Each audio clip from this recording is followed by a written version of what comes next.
Alors que l'Europe et l'Amérique débattent de l'électrification et de l'autonomie, de l'autre côté du globe, un sifflement de précision se fait entendre, qui ne tardera pas à se transformer en rugissement. L'industrie japonaise, réputée pour sa fiabilité à toute épreuve, n'est pas restée les bras croisés.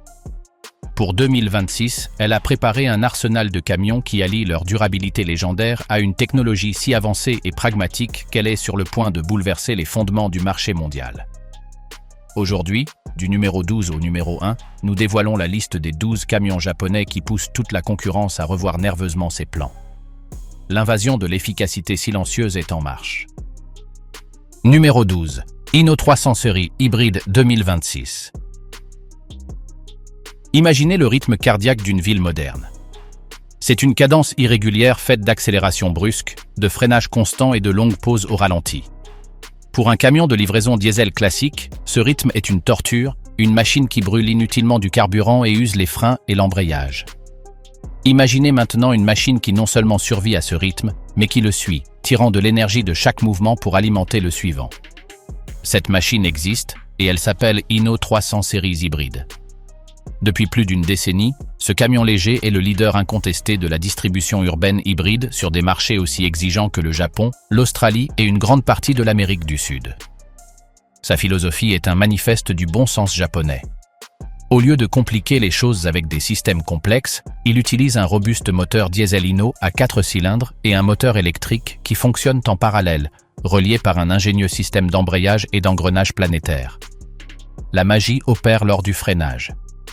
Alors qu'un camion normal convertit son énergie cinétique en chaleur inutile via les plaquettes, le Hino hybride la convertit en électricité. Un moteur générateur la capture et la stocke dans un bloc batterie nickel-hydrure métallique compact et fiable. Mais pour 2026, Hino ne se repose pas sur ses lauriers. La mise à jour promet d'être un bond en avant qualitatif.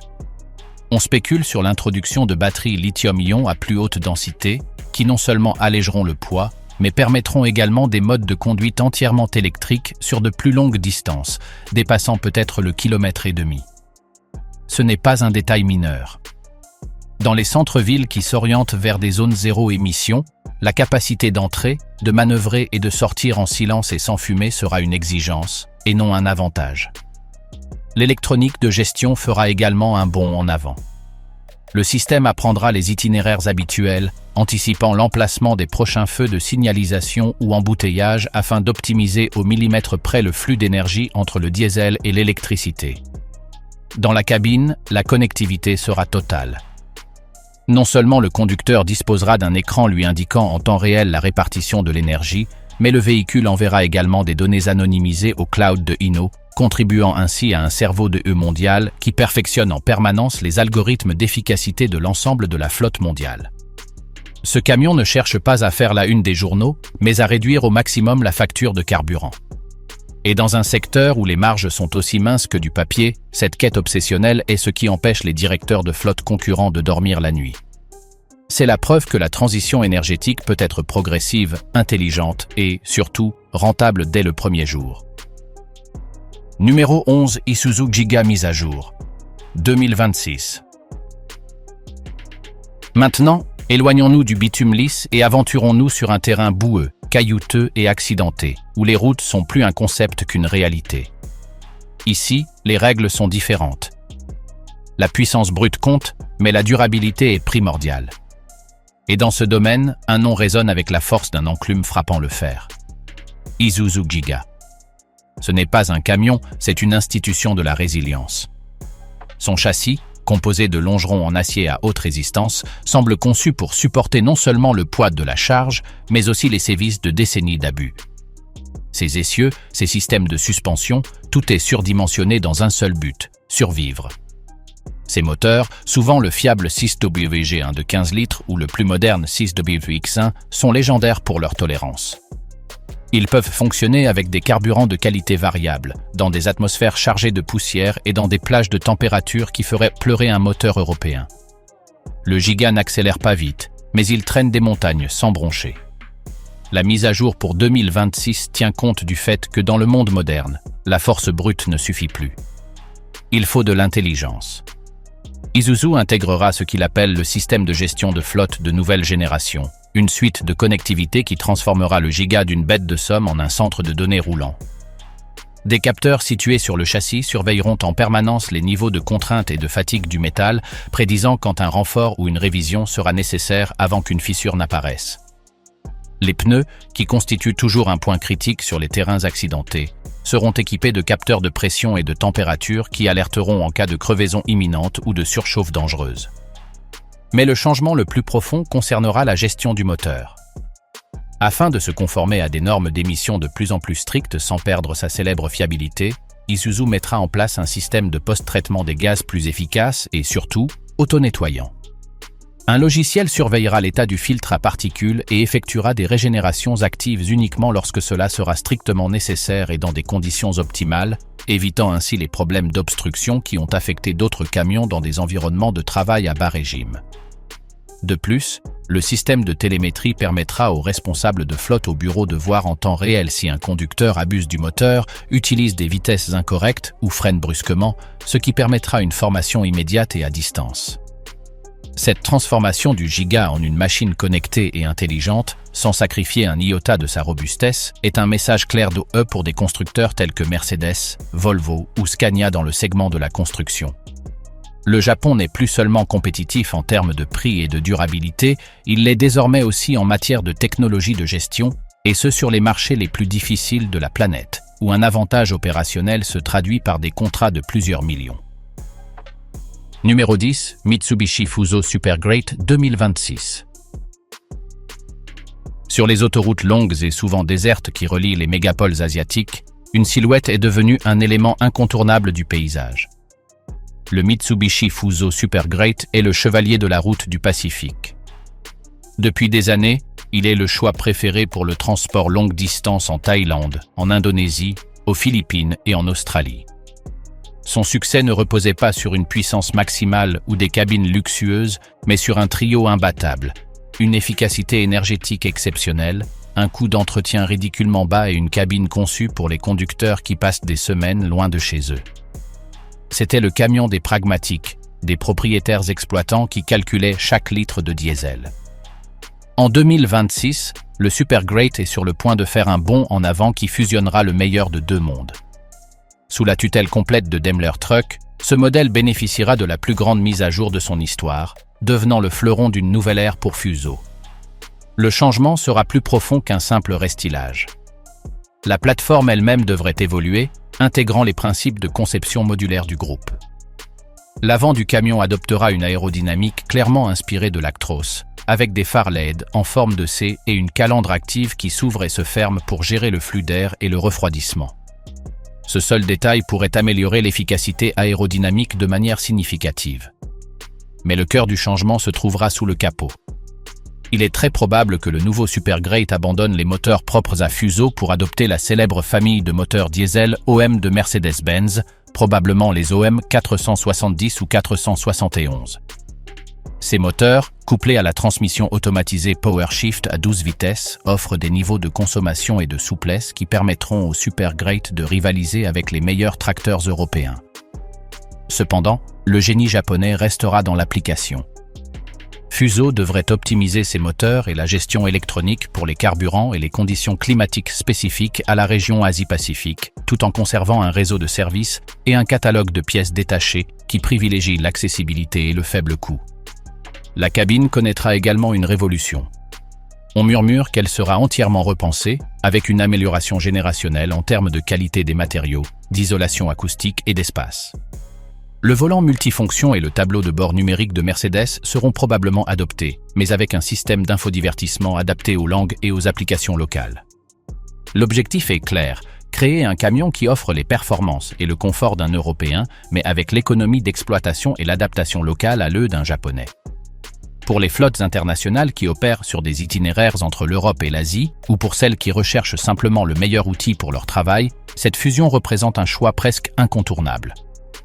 C'est le pont parfait entre deux philosophies, et son arrivée obligera les constructeurs européens à repenser leur stratégie de prix et de services sur des marchés qu'ils croyaient conquis. Numéro 9, UD Trucks Croner 2026. Le monde du transport ne se résume pas aux voyages transcontinentaux ou aux chantiers boueux. Il s'agit principalement du flux constant de marchandises dans les artères régionales, des centres de distribution aux magasins, des ports aux zones industrielles. Dans ce segment de la distribution moyenne, la concurrence est féroce et les décisions se prennent au dixième de centime près en termes de coût au kilomètre. C'est là que l'UD Trucks Croner s'est forgé une réputation de camion intelligent qui semble comprendre intuitivement comment tirer le meilleur parti de chaque journée. Son design compact mais spacieux, ses moteurs économiques et sa facilité de conduite en ont fait un favori. En 2026, UD Trucks, tirant pleinement parti de son appartenance au groupe Volvo, va redéfinir ce que signifie un camion de distribution moyenne. La nouvelle génération du Croner ne sera pas une évolution, mais une réinvention basée sur la plateforme modulaire du groupe. Cela lui donnera un accès immédiat à des technologies qui étaient auparavant réservées aux véhicules haut de gamme. Le plus impressionnant sera la cabine. On s'attend à un tout nouveau design, avec une esthétique plus audacieuse et une ergonomie inspirée des études les plus avancées sur la fatigue des conducteurs. Le poste de conduite pourrait intégrer le système d'écran numérique de Volvo, affichant non seulement les instruments, mais aussi les informations de navigation, l'état du véhicule et les communications de la flotte dans une interface unifiée et intuitive. En matière de motorisation, le Croner offrira une gamme de possibilités qui reflètera la transition énergétique. La base restera un moteur diesel 5 cylindres de dernière génération, ultra propre et efficace. Mais la grande nouveauté sera la disponibilité d'un groupe motopropulseur électrique à batterie dérivé directement du Volvo FL électrique. Ce Croner électrique serait destiné aux flottes urbaines et municipales ayant des itinéraires fixes, offrant zéro émission et des coûts d'entretien considérablement réduits. En outre, UD Trucks explorera probablement en parallèle une option hybride plus sophistiquée que celle du Hino, avec éventuellement une capacité de conduite électrique sur de courtes distances. La connectivité sera son pilier central. Le camion sera connecté en permanence à la plateforme numérique du groupe Volvo, permettant une logistique dynamique, une maintenance prédictive basée sur l'utilisation réelle et une intégration totale avec les systèmes de gestion des entrepôts. Le nouveau Croner ne sera plus seulement un véhicule de livraison, il sera le nœud intelligent d'un réseau d'approvisionnement. Cette approche holistique de LE, qui combine des options de propulsion pour chaque besoin avec une intégration numérique profonde, montre comment les Japonais, grâce à des alliances mondiales, absorbent le meilleur de toutes les cultures d'ingénierie pour créer des produits imbattables dans leur segment. Numéro 8, Nissan NT500 Atlas 2026. Au cœur même de l'économie, au dernier maillon de la chaîne où le produit touche finalement le consommateur, opère un héros anonyme. Le Nissan NT500, vénéré sur des marchés clés tels que l'Atlas, est l'incarnation du travail acharné et constant. C'est le camion que vous voyez livrer des bouteilles de gaz, approvisionner les petits magasins familiaux, servir de plateforme pour les services publics ou le nettoyage urbain. Sa valeur réside dans une vertu suprême, la simplicité absolue. Mécaniquement simple, facile à réparer même avec des connaissances de base, et doté d'une endurance qui frôle le mythique. Il a été le cheval de bataille qui a stimulé la microéconomie de la moitié du monde. La stratégie de Nissan pour 2026 avec cette icône est un maître de la dualité. D'une part, ils comprennent que leur clientèle diesel, souvent dans les économies en développement, ne disparaîtra pas. Pour eux, ils présenteront un NT500 diesel profondément modernisé. Un nouveau moteur, plus propre et plus efficace, qui répondra aux normes Euro 6 ou équivalentes sans la complexité et le coût des systèmes des poids lourds. La cabine bénéficiera d'un renforcement de la sécurité, avec une structure renforcée, un airbag pour le conducteur et des systèmes de stabilité basiques mais efficaces. Ce sera le même camion fiable, mais plus sûr et plus respectueux de l'environnement. Mais le coup de maître se trouve de l'autre côté. Nissan va enfin lancer le NT500 entièrement électrique. Tirant parti de l'alliance mondiale avec Renault et Mitsubishi et de l'expérience du groupe en matière de batterie, ils vont créer un véhicule électrique à faible coût d'acquisition et d'exploitation. Ce NT500 électrique ne visera pas une autonomie exorbitante, mais cherchera à être l'outil parfait pour les trajets urbains prévisibles. Rechargée la nuit dans les locaux de l'entreprise, elle pourrait couvrir sans problème une journée complète de livraison dans une grande ville. Pour les flottes municipales, les services de livraison urbaine ou les entreprises de logistique du dernier kilomètre opérant dans des zones à faibles émissions, elle constituera une solution économique et pratique. Le génie de cette double stratégie réside dans le fait qu'elle couvre tout le spectre. Nissan n'impose pas de transition, il la facilite. Elle offre une voie vers la modernité diesel pour ceux qui ne sont pas prêts, et une porte ouverte vers l'électrification pour ceux qui veulent ou doivent franchir le pas. Ce pragmatisme, cette capacité à servir deux marchés radicalement différents avec des dérivés d'un même modèle légendaire, est un coup de réalité pour les constructeurs qui misent tout sur une seule technologie. Cela montre que comprendre le marché, ce n'est pas imposer une vision, mais offrir des solutions adaptées à chaque réalité. Numéro 7, Toyota Denso. Camion à pile à combustible, prototype 2026. Nous arrivons à la fin de ce chapitre avec un regard vers l'horizon lointain, mais aussi avec un engagement plus ferme. Le prototype de camion à pile à combustible à hydrogène développé conjointement par Toyota et Denso n'est pas un véhicule pour 2026. C'est une déclaration d'intention pour 2035.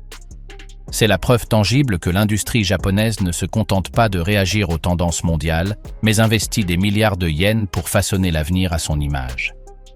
Toyota développe la technologie des piles à combustible depuis plus de 30 ans, une obsession qui a abouti à la Mirai. Denso, quant à lui, est l'un des plus grands fabricants de composants au monde, avec une capacité d'ingénierie et de production de masse que peu d'autres peuvent égaler. Le prototype qu'ils présenteront sera très probablement un tracteur lourd de conception moderne. Sa caractéristique distinctive sera l'absence d'un grand banc de batterie et, à la place, la présence de réservoirs cryogéniques d'hydrogène à haute pression. La pile à combustible, un dispositif qui combine l'hydrogène du réservoir avec l'oxygène de l'air pour produire de l'électricité, alimentera les moteurs électriques des essieux. Le seul sous-produit est de l'eau pure. Les avantages par rapport à un véhicule électrique à batterie pour le transport lourd sur de longues distances sont théoriquement écrasants. Le ravitaillement ne prend que quelques minutes, et non plusieurs heures. L'autonomie peut atteindre 1000 km ou plus sans pénaliser la charge utile, car l'hydrogène est beaucoup plus léger que les tonnes de batteries équivalentes. Le prototype servira à démontrer la faisabilité technique dans des conditions réelles en testant la durabilité de la pile, l'efficacité du système et la sécurité des réservoirs. Mais son objectif est bien plus large que technique. Il est politique et économique. En présentant un camion à hydrogène fonctionnel et avancé, Toyota et Denso envoient un message à leur propre gouvernement et à ceux du monde entier. Investissez dans les infrastructures pour l'hydrogène vert. Nous sommes prêts avec le produit. Il s'agit d'une initiative visant à créer un marché et non à le servir. La simple existence de ce prototype, soutenu par deux conglomérats d'une telle envergure, oblige tous les autres acteurs de l'industrie, de Bosch à Cummins, de Volvo à Daimler, à maintenir leur programme hydrogène actif et bien financé. C'est un moyen de dissuasion technologique. Il dit à ceux qui misent tout sur la batterie. Nous avons un atout dans notre manche et c'est une technologie dans laquelle nous sommes leaders mondiaux. C'est pourquoi, même s'il s'agit d'un prototype, il mérite cette place. Il représente la profondeur stratégique de l'industrie japonaise. Il ne se contente pas de gagner la bataille du présent, il sème les graines pour dominer la guerre du futur, quel que soit le champ de bataille énergétique qui émergera finalement. Ces 6 modèles constituent déjà un défi redoutable, mais le Japon garde son artillerie lourde pour la seconde mi-temps. Les 6 camions qui suivent ne sont pas seulement efficaces ou fiables. Ce sont de purs perturbateurs. Des modèles qui s'attaquent à des segments clés avec une philosophie que l'Occident n'avait pas vu venir. La véritable concurrence, celle qui fait vraiment peur, commence maintenant. Numéro 6, Inose V 2026. Le passage à l'électrification dans le segment de la distribution lourde, celui qui transporte les conteneurs des ports vers les centres logistiques ou approvisionne les grands supermarchés, a été lent et hésitant. La raison en est le poids. Les batteries nécessaires pour une autonomie utile volent une charge précieuse, ce qui fait vaciller l'équation économique. Hino, avec le ZEV, semble prêt à résoudre ce dilemme une fois pour toutes. Ce ne sera pas un simple véhicule électrique de plus, ce sera le cheval de bataille électrique lourd que le marché mondial attendait, et son arme secrète pourrait être la technologie la plus attendue de la décennie, les batteries à état solide. Contrairement aux batteries lithium-ion classiques, qui utilisent un électrolyte liquide, les batteries à électrolyte solide utilisent un électrolyte solide. Cela présente des avantages révolutionnaires pour le transport lourd. Tout d'abord, une densité énergétique radicalement supérieure. On estime qu'elle pourrait stocker 2 fois plus d'énergie pour un même espace et un même poids, ou la même quantité pour un poids réduit de moitié. Pour le Hino ZEV, cela se traduirait par une autonomie réelle de 3 à 400 km à pleine charge, sans pénaliser la capacité de charge utile. Deuxièmement, une sécurité intrinsèque supérieure. En l'absence de liquides inflammables, le risque d'incendie dû à une fuite thermique est considérablement réduit. Et troisièmement, une durée de vie plus longue et une capacité de charge ultra rapide, supportant des puissances de charge extrêmes sans se dégrader. Le Hino ZEV serait construit autour de cette technologie. Il s'agirait d'un camion rigide à 3 ou 4 essieux, avec un design aérodynamique mais fonctionnel, où l'aérodynamisme n'est plus seulement un plus en termes d'efficacité, mais une nécessité pour tirer le meilleur parti de chaque kilomètre de la précieuse énergie de ses batteries. Le groupe motopropulseur serait purement électrique, avec des moteurs sur les essieux arrière, offrant un couple instantané parfait pour les démarrages avec des charges lourdes. La gestion thermique des batteries serait un système d'ingénierie complexe, garantissant leur fonctionnement optimal aussi bien dans le froid extrême que dans la chaleur du désert. Mais le coup de maître de Hino sera l'industrialisation. Faisant partie du groupe Toyota, il aura accès à la chaîne d'approvisionnement et aux futures gigafactories à semi-conducteurs. Le message adressé au marché est clair. Non seulement nous développons la technologie du futur, mais nous avons également la capacité de la produire à grande échelle et à un coût qui finira par rivaliser avec celui du diesel. Le ZE-SAC n'est pas une expérience, c'est l'annonce que le Japon veut être à la pointe de l'électrification du transport lourd de marchandises et qu'il dispose de l'arsenal technologique pour y parvenir. Numéro 5, Isuzu Elf fin à longue autonomie 2026. Alors que le Hino ZEV s'attaque au segment des poids lourds, Isuzu lance sa propre flèche empoisonnée au cœur même du diesel urbain, le légendaire Isuzu LF, connu sur certains marchés sous le nom de N-Series. Ce camion léger est sans doute le véhicule utilitaire le plus vendu au monde. Sa version diesel est la colonne vertébrale de millions de petites et moyennes entreprises. En 2026, Isuzu présentera une version électrique qui ne sera pas une alternative de niche, mais une tentative délibérée et massive de détrôner son propre frère diesel en milieu urbain. La clé réside dans les mots « longue autonomie ». Isuzu comprend que l'inquiétude liée à l'autonomie est le principal frein à l'adoption de l'électrique, même sur les trajets urbains. C'est pourquoi cette nouvelle génération de l'LF EV ne se contentera pas des 150 km de ses prédécesseurs. Elle visera une autonomie réelle de 300 km ou plus. Pour y parvenir, Isuzu utilisera un pack de batteries lithium-ion de dernière génération dont la composition chimique est optimisée pour la densité énergétique et la durabilité dans les cycles de charge quotidiens. L'aérodynamisme, bien qu'il ne soit pas le facteur principal dans un camion à cabine avancée, sera amélioré, et les systèmes auxiliaires, tels que la direction et la climatisation, seront électriques et à haut rendement. Mais le véritable génie de l'ELF5 à longue autonomie réside dans son intégration dans un écosystème commercial. Isuzu ne vendra pas seulement un camion, mais proposera un ensemble complet comprenant des études d'itinéraire pour garantir une autonomie suffisante, des solutions de recharge pour le dépôt du client, des boîtiers muraux aux chargeurs rapides, et un logiciel de gestion qui optimise la recharge pendant les heures creuses afin de réduire la facture d'électricité. Le coût total de possession sera son principal argument de vente. Isuzu démontrera avec des données que, même si l'achat initial est plus élevé, les économies de carburant, l'entretien quasi nul, pas de vidange, de filtre, d'embrayage, etc. Et les éventuelles exonérations fiscales urbaines rendront le LFEV moins cher qu'un diesel dans un délai de 3 ou 4 ans. En s'attaquant à son propre modèle le plus vendu avec une alternative électrique viable et économiquement raisonnable, Isuzu fait quelque chose que peu de constructeurs osent faire. Il cannibalise son propre marché actuel pour assurer sa domination future. C'est un pari risqué et audacieux qui, s'il réussit, pourrait déclencher un effet domino dans l'électrification des transports légers à l'échelle mondiale. Numéro 4, Mitsubishi Fuso Ecanter FCEV 2026. Dans le domaine des modes de propulsion alternatifs, il existe un espace entre les véhicules purement électriques à batterie, idéaux pour les trajets courts et fixes, et les véhicules diesel, rois des longues distances et de la flexibilité. C'est dans cet espace que Mitsubishi Fuso, avec le soutien de Daimler, voit une opportunité pour l'hydrogène. L'Ecanter FCEV sera son cheval de bataille dans ce nouveau domaine.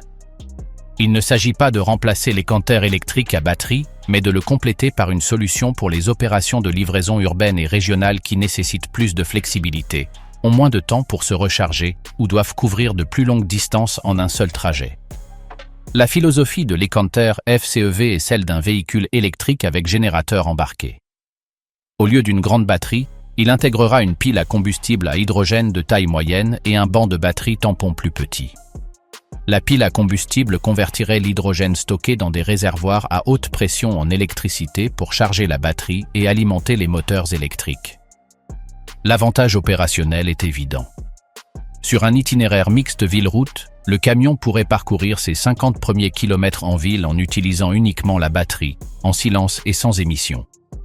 Une fois sur l'autoroute, la pile à combustible s'activerait, produisant de l'électricité pour maintenir la vitesse et recharger lentement la batterie, permettant une autonomie totale pouvant atteindre environ 450 km. Et surtout, le ravitaillement en hydrogène ne prend que quelques minutes, et non plusieurs heures. L'e-canter FCEV de 2026 sera un véhicule de démonstration à grande échelle. Mitsubishi Fuso le déploiera dans des flottes pilotes dans des villes telles que Tokyo, Berlin ou New York, qui investissent dans les infrastructures hydrogène. L'objectif sera de collecter des données réelles sur l'usure de la pile à combustible, la consommation d'hydrogène dans différentes conditions et l'acceptation par les conducteurs et les gestionnaires de flotte. Il s'agit d'une initiative stratégique visant à positionner Fuso, et par extension le groupe Daimler, comme leader dans cette technologie avant qu'elle ne se généralise. En offrant une solution zéro émission sans attente, l'e-canter FCEV s'adresse à un segment de clientèle haut de gamme dans le domaine de la distribution, pour qui les temps d'arrêt sont l'ennemi numéro 1. Il s'agit du fer de lance d'une offensive qui affirme que l'avenir ne se résume pas aux batteries ou au diesel. Il existe une troisième voie, et nous construisons les véhicules pour la parcourir. Numéro 3. UD Trucks Quester 2026 nouvelle génération.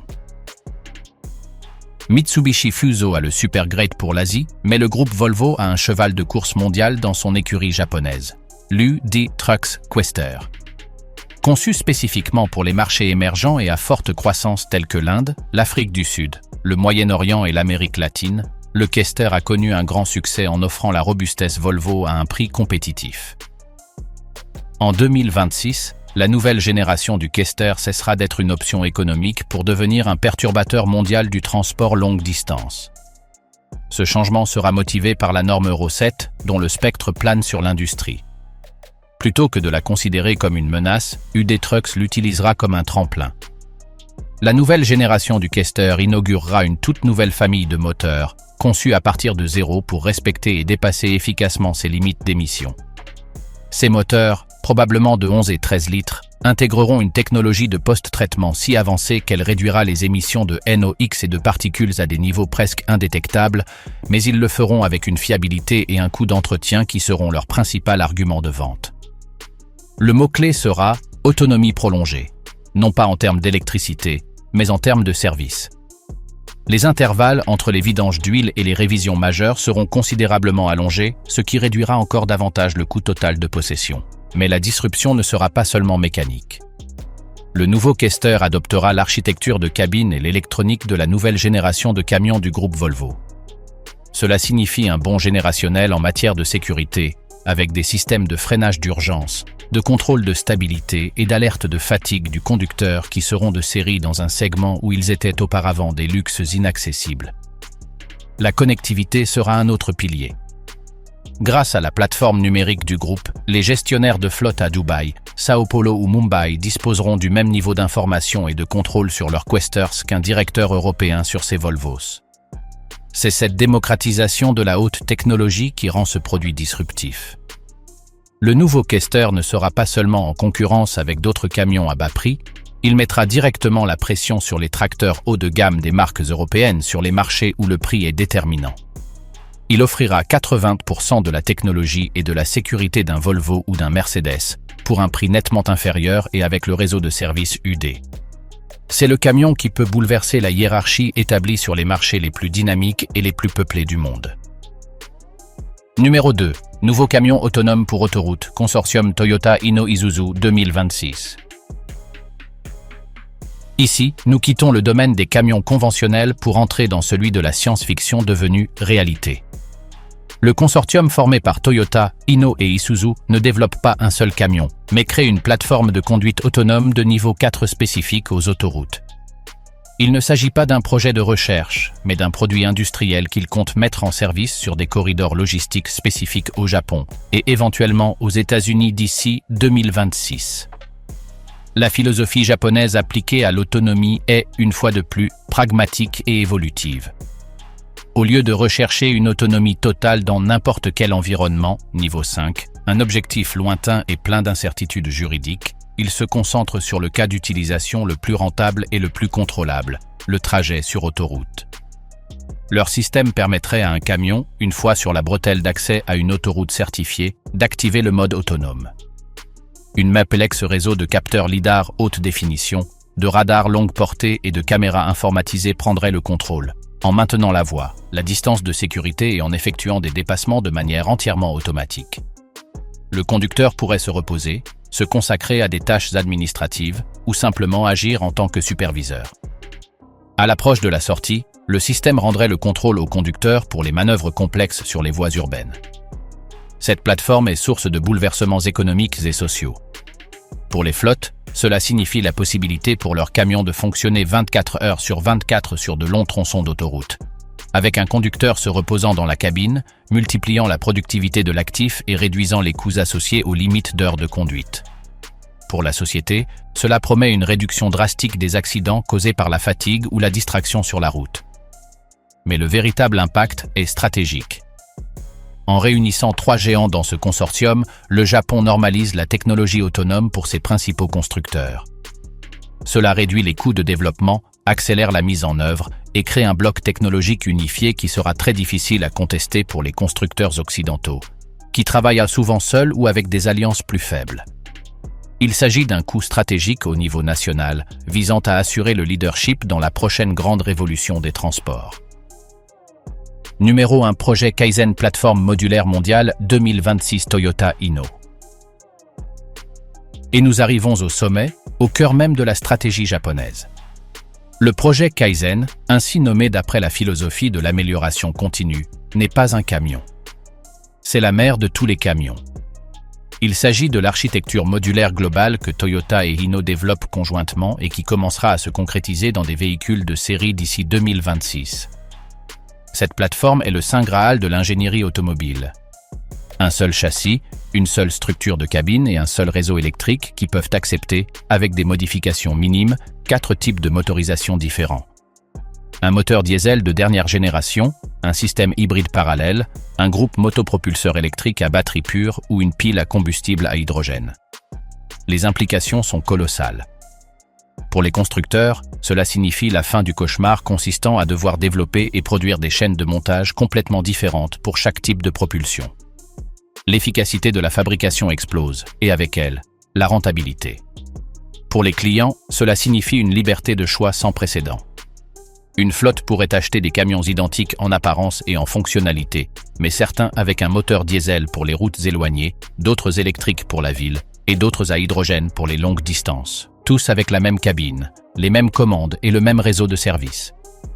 Pour le marché, cela signifie que la transition énergétique ne sera plus une guerre de religion ou un nez technologique.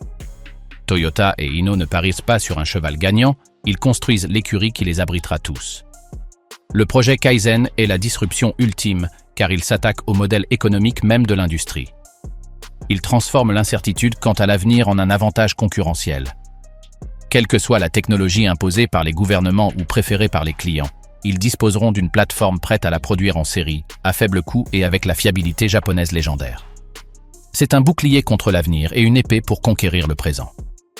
En raison de son ambition, de son ampleur et de son potentiel à redéfinir l'industrie au cours des 3 prochaines décennies, le projet Kaizen se hisse, à juste titre, à la première place. Ce n'est pas un camion qui effraie la concurrence. C'est l'usine du futur qui les laisse sans argument.